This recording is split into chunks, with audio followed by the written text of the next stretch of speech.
All right, so, oh, got stuff in my hair. First video for the repairs that are gonna be done on the 88 Crown Vic. So I picked up this car with an overheating issue. Now, the previous owner was a kid who got it from some other kid. Tried to figure it out. He drove it like an hour while it was having this overheating issue, and he kept stopping to fill it with water, but he couldn't figure out what was wrong with it. I think I figured out what's wrong with it, but we're gonna have to just do some trial and error, look at things, and try to get that figured out. So let me go ahead and point you to the engine. So this has the 5-liter V8. See, right there, 5.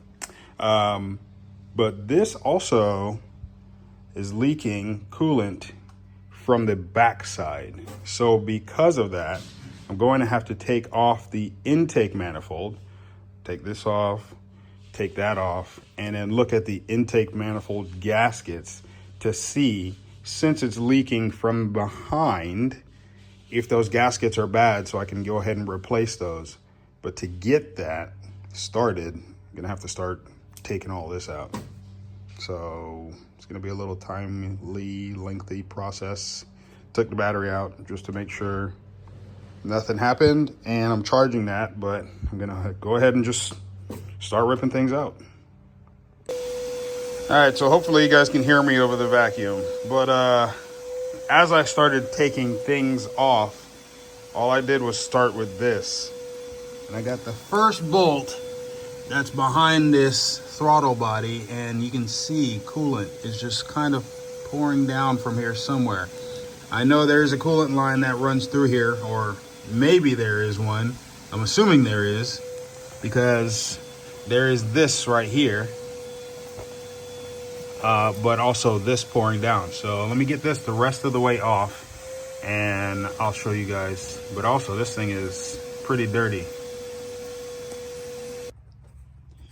All right, now that I've removed this, you can just see all the grime and crust that's just been corroded on here. And that's definitely coolant that's been just wreaking havoc on this.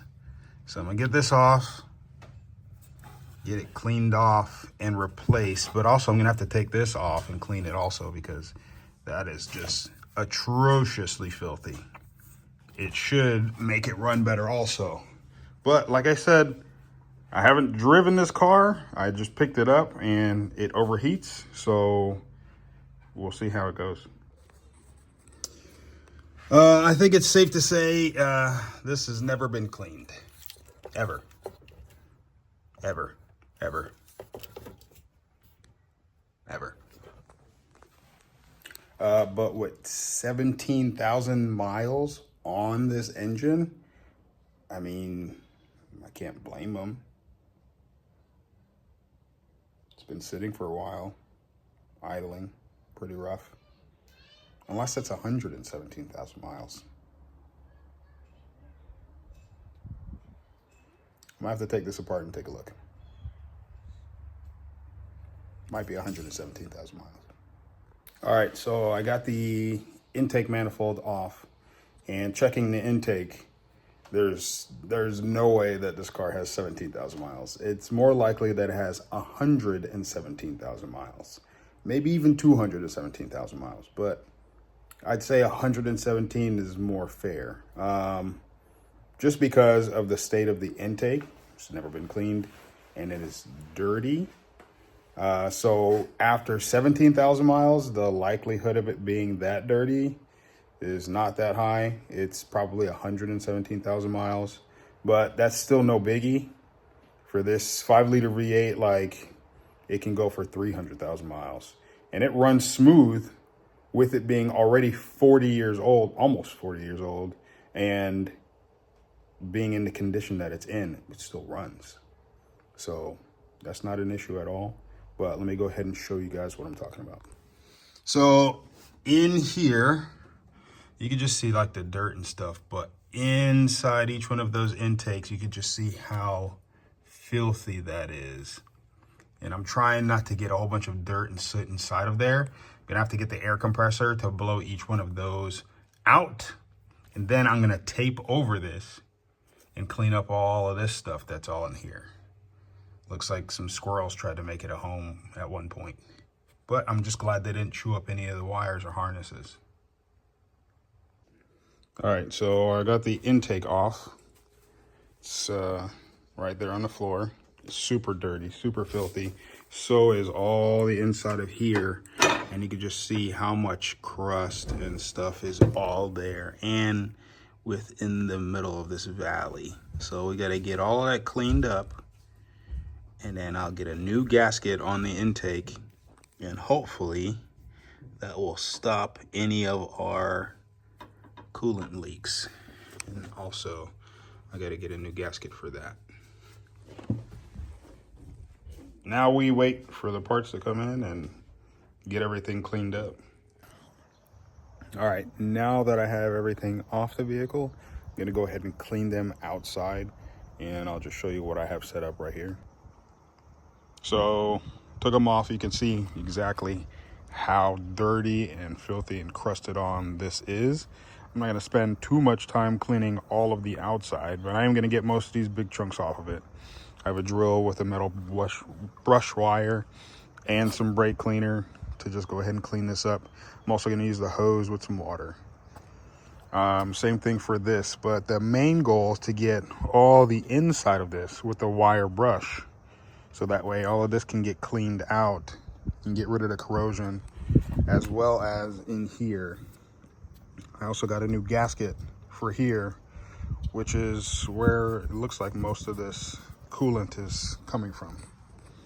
So I'm gonna just get that cleaned up real quick, and then I ordered new gaskets so that way I can seal this up. And once they come in, put them on the car, and then we'll see what happens from there. All right, back inside now. You can see I got my mating surfaces all cleaned up. I just used a wire wheel and made sure everything was all polished and nice and flat. So that way when I get ready to throw it back in, all the seals and gaskets work correctly. All right, got the mating surfaces all cleaned up, and I put the new gaskets on there. I still have to wait for these two pieces, one here and then one in the back. It's these little silicone pieces here, and it says to use a little bit of adhesive or RTV on the four corners. So I'll put some here and here. And then once I'm done with that and I put that in there, I'm ready to put the intake back on top. I'm still waiting for a couple of parts from the auto parts store, but until then, I did pick up a new thermostat that I'm gonna replace on here. And you can see the old one, whoever replaced it before just globbed on a bunch of sealant so it wouldn't leak. But you can just see how just caked on and destroyed this thing is. So I'm gonna take this out, clean it up, clean that up, put some new sealant, and then throw my new piece on there. And for no reason at all, I figured I'd shine up this little plaque to put on here. I didn't spray it with any paint just to keep it original, but I just sanded away that paint that was on top there to give it a little more shine on top of here. Still waiting on this piece though. All right, I got everything put back together as well as I could from what it already was like. As you can see, I have a couple of loose vacuum hoses here, and I found where they went. This green one goes to this right here, and the red one goes back there. But the car ran without those two vacuum lines, so should be fine. I don't know. We'll see. But for now, the whole point of me making this part of the video is to say, now that everything's back together, we have to drain the coolant. Everything that was already in here, that's horrible, we're gonna drain, and that's why I have this pan. Drain everything out. Shouldn't be that much left in here. And then once I get it all out, refill it with some hose water and radiator cleaner. Once I'm done flushing it a few times, then I'll put distilled water for the final flush. Flush it and then fill it up with coolant so that way no more issue. So to get this started, I just drained all the rest of the water that was in the system. I'm going to use this radiator flush and also this radiator flush. They're made by the same company, so I'm just going to use both of them. The instructions for both are the same, but this one also has a 3-in-1 with the degreaser and the radiator flush and rust remover. I'm going to put both of them in the system first, fill it with water, run it till the engine is warm, and have the heater going. This thing says for 1 to 2 hours to allow the cleaner to do its business. And then once that's done, drain it, but don't allow it to get below 42 or 32 degrees. And since it's not really cold here, it won't get below 32 degrees. When I do run the car, it should be fine. So I'm gonna go ahead and fill this up and get it back started. So, update. What I did up there did not fix the issue I had, because as I started filling this radiator up with water, water started pouring out. So if I'm pouring water in here and it started pouring out underneath at the backside, then that means it could be one of two things, which I'm guessing it's probably the freezer plugs. So I'm gonna have to remove the transmission, remove that, get underneath there, replace those plugs with copper ones, and hopefully that'll fix my issue. I don't know when I'll get around to that, so I'll just cut you guys in for you to just see it happen here.